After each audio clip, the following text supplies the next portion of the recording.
더불어민주당의 사법부 장악 시도에 대해 대통령마저 가담했습니다.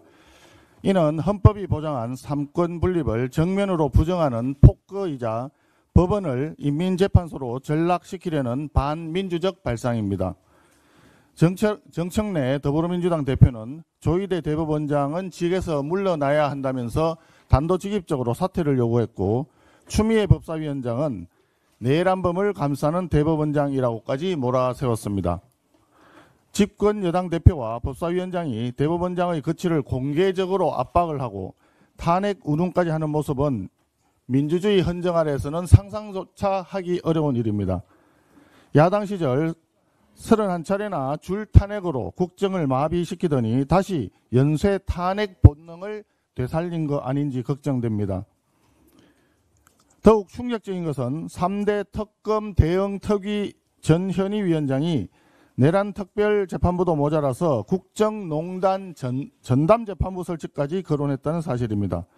특검이 모자라서 특별재판부, 전담재판부까지 만들어서 야당과 보수 세력을 말살하고야 말겠다는 광기입니다.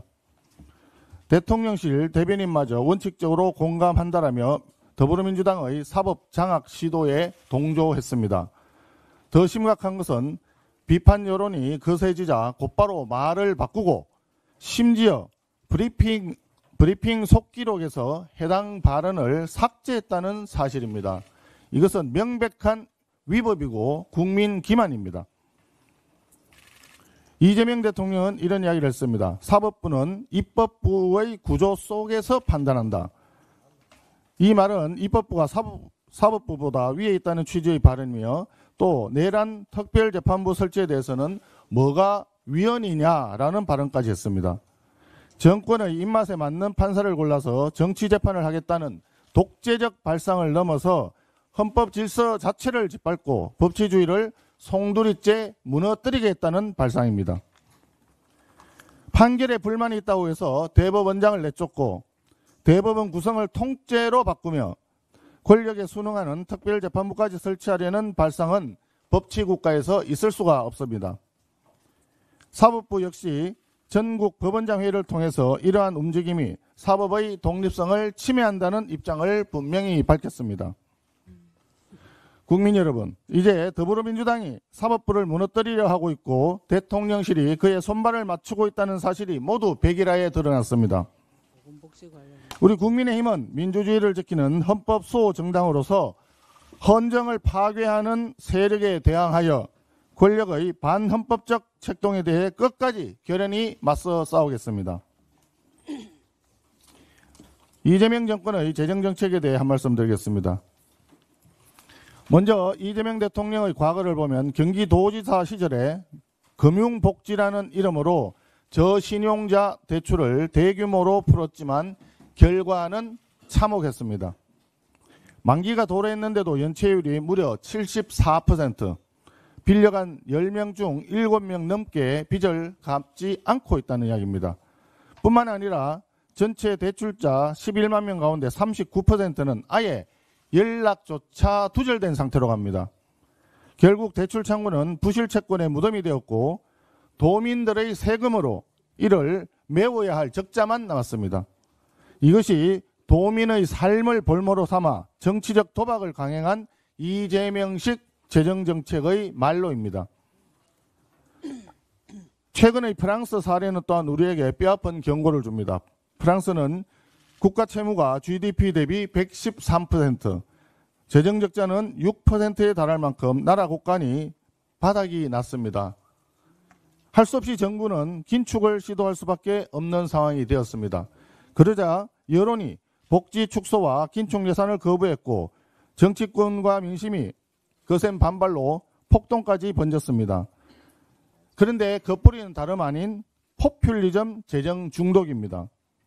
지금 이재명 대통령이 가는 길이 바로 그 길입니다. 경기도에서 실패한 무책임한 재정 도박 실험을 반성하기는커녕 이제 대한민국 전체를 상대로 치명적인 재정 중독 바이러스를 확산시킬 우려가 있습니다.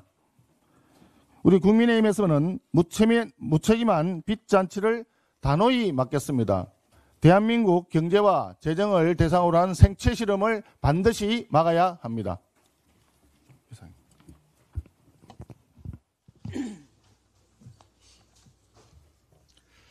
집권 여당의 첫 번째 책무는 민생경제 챙기는 일입니다. 그런데 민주당은 민생은 뒷전이고 인민재판소인 내란특별재판부 설치나 군부 독재 시절에도 없었던 대법원장 강제 사퇴에만 매달리고 있습니다. 민주당은 이미 입법, 행정을 장악했습니다. 이제 사법마저도 장악한다면 이것이 바로 독재입니다. 국민의 삶과 직결된 물가, 부동산, 일자리 문제 등 민생은 방치한 채 범죄 피고인 이재명 한 사람 살리려고 독재체제 구축에만 혈안이 되어 있는 민주당. 국민들의 저항을 마주하게 될지도 모릅니다. 국민의힘은 이미 지난 대선에서 양당이 함께 국민께 약속한 공통 공약들을 중심으로 민생경제협의체에서 논의할 법안 목록을 지금 보시는 바와 같이 이미 꼼꼼히 마련해 두었습니다. 회의만 열리면 즉시 논의를 시작해 추석 전까지 가시적 성과를 내겠다는 확고한 의지를 갖고 있습니다. 민주당에 다시 강력히 촉구합니다. 독재체제 구축이라는 망상 당장 내려놓으십시오. 그리고 민생경제 살리기 협의에 지금 즉시 동참하십시오.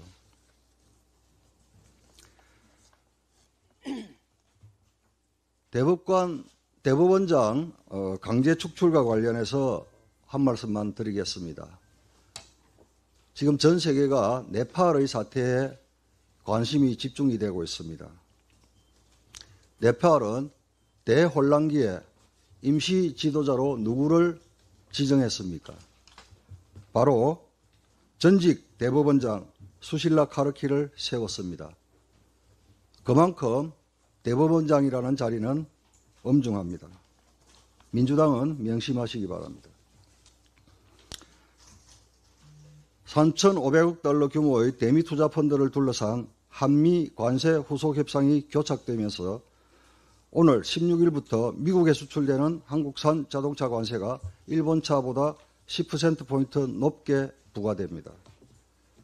자동차 업계가 우려하던 한일 간 자동차 가격 역전이 현실이 된 것입니다. 수출에 비상이 걸렸습니다. 이 엄중한 시점에 대통령실 대변인은 관세 협상이 길어진다고 국익이 침해되지 않는다는 망발을 내뱉고 있습니다. 참으로 어이가 없습니다. 현장에서는 이미 가격 경쟁력 상실과 시장 불이익으로 국익이 훼손되고 있습니다. 더 큰 문제는 관세 협상을 성공으로 이끌 해법조차 보이지 않는다는 점입니다. 그 사이 자동차 산업을 넘어 수출 전반에 위기감이 확산되고 있습니다. 이재명 대통령께 두 가지 답을 요구합니다. 이재명 대통령은 조희대 대법원장 강제 사퇴에 대해서 입장을 분명히 밝히시기 바랍니다. 두 번째, 관세협상 진행 상황에 대해서도 국민께 솔직히 자세히 설명해야 합니다. 자랑할 일만 골라 자화자찬하지 말고 국민이 반드시 알아야 할 불편한 진실까지 숨김없이 말하는 것, 그것이 대통령의 책무입니다. 이재명 정부가 어제 발표한 노동안전 종합대책은 명분과 달리 사후 징벌적 규제에 치우친 대책이라는 평가를 받고 있습니다. 과징금, 영업정지, 형사처벌 강화로 기업과 근로자 모두의 부담만 키울 것이라는 현장의 우려가 큽니다. 아니, 우려를 넘어 산업 현장은 공포에 떨고 있습니다. 이러한 정부의 대책을 마치 뒷받침하기라도 하듯 근로감독관 500명, 산업안전감독관 3,000명을 추가로 채용하는 것 아닙니까? 이미 산업 현장에서는 저승사자보다 더 무서운 것이 근로감독관이라는 것이 사실화되어 있습니다. 특히 건설업계와 중소기업은 직격탄입니다. 공사비, 분양가 상승, 고용불안, 기업 생존 위기까지 초래할 수 있습니다. 영업이익의 5% 이내 과징금 최소 30억 원, 사실상 기업 말살 규제라는 지적이 나옵니다. 반드시 재검토하여야 합니다. 더 큰 문제는 대책이 예방보다 처벌에 초점이 맞춰져 있다는 점입니다. 자율적 안전투자를 유도할 유인책은 빈약하고 사고 뒤 책임 추궁만 반복될 가능성이 농후합니다. 처벌 일변도는 해법이 아닙니다. 결국 일자리와 경제 위축으로 이어질 뿐이라는 전문가들의 고언을 정부는 무겁게 받아들여야 합니다. 고용노동부 장관은 이름 그대로 고용, 노동을 모두 책임지는 자리입니다. 본인의 주특기인 노동만 붙잡는 것이 능사가 아닙니다.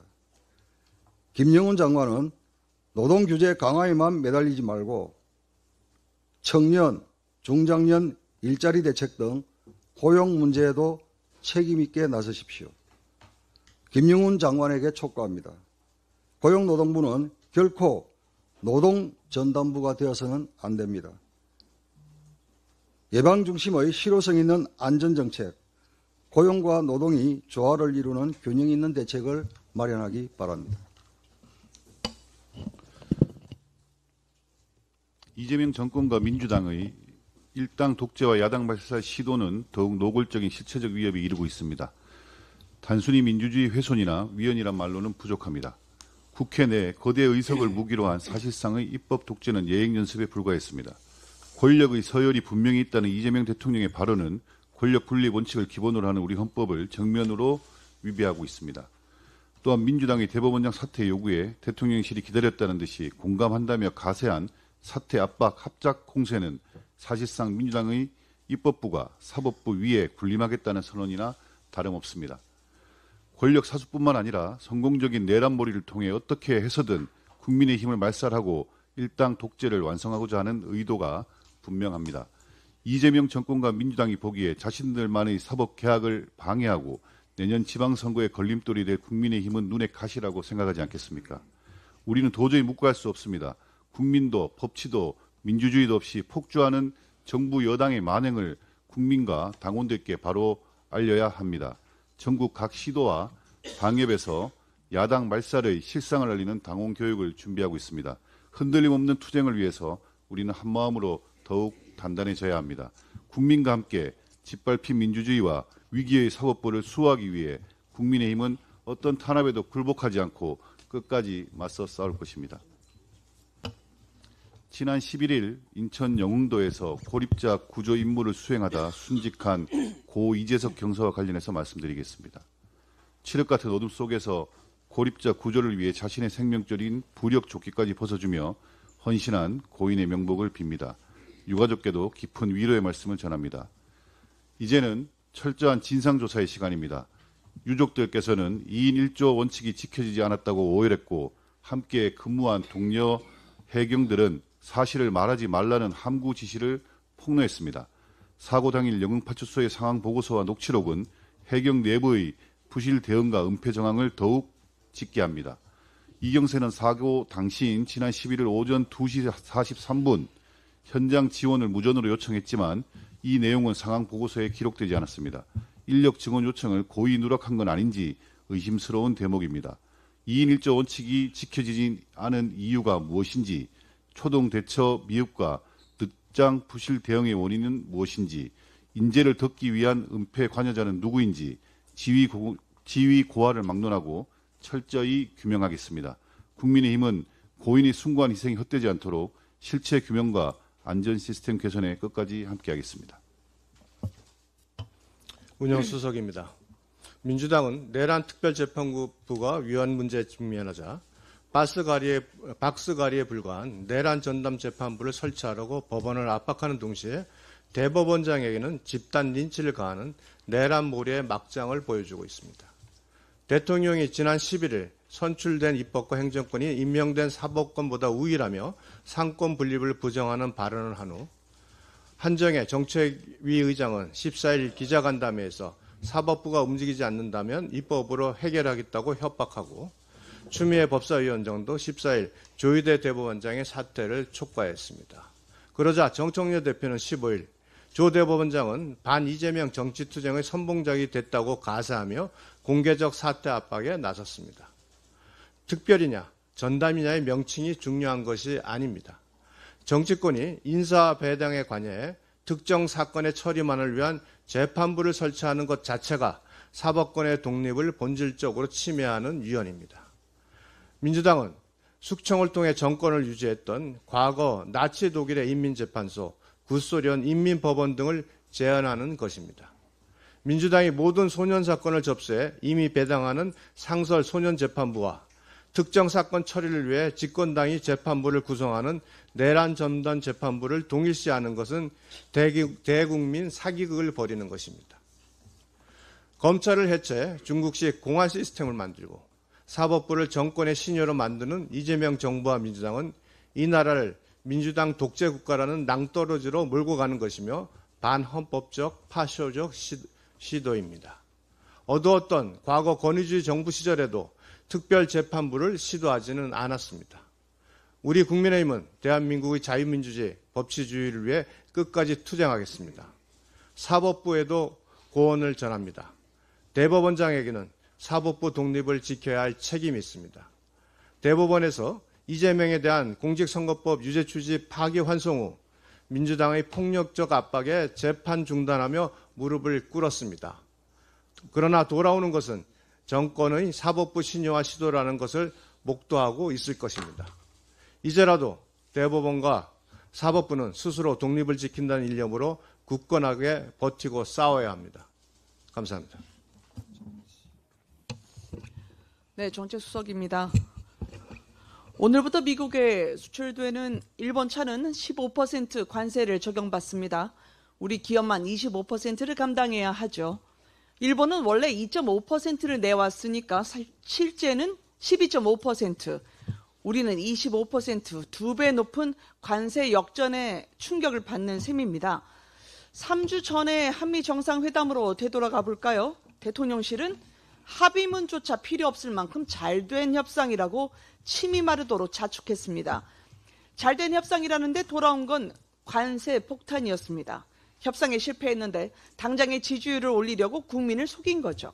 이런 걸 두고 보통 우리는 대국민 사기극이라 부릅니다. 그런데도 대통령실은 어제 한국의 자동차 기업이 그렇다고 오늘부터 25%를 적용받는 건 아닌 걸로 안다라고 답했습니다. 아니 지난 4월부터 한국차가 관세 25%에 묶여 있는데 무슨 말씀이십니까?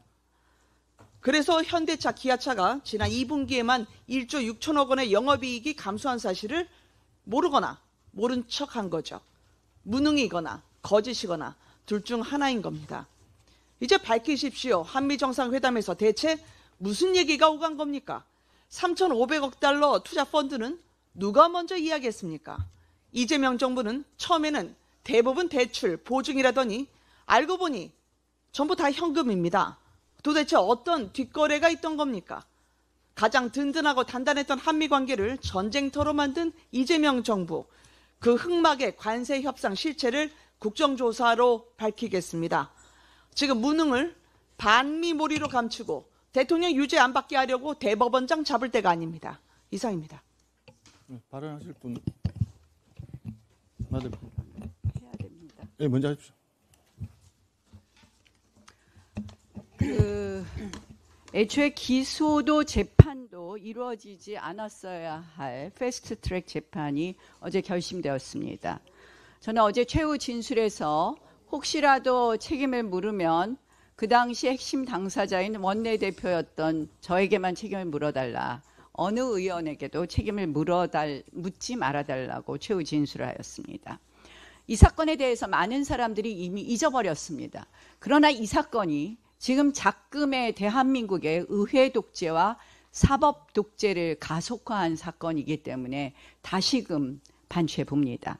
2019년 당시 민주당은 공수처법과 연동형 비례제 통과를 좌파 장기 집권을 위한 핵심 법안으로 판단하고 무리하게 강행했습니다. 공수처법이 뭡니까? 한마디로 문재인 정권의 하명수사처 그리고 문재인 정권의 면죄부 수사처를 만드는 거였습니다. 그 당시 노영민 비서실장과 공수처가 그렇게 좋은 제도라면 당신들 정권이 끝난 다음에 시작하도록 공수처 법안을 통과시키자는 나의 제안에 대해서 그들은 6개월 전에 문재인 정권 종료 6개월 전에는 반드시 공수처가 설치되어야 한다면서 그들의 속내를 드러냈던 법입니다.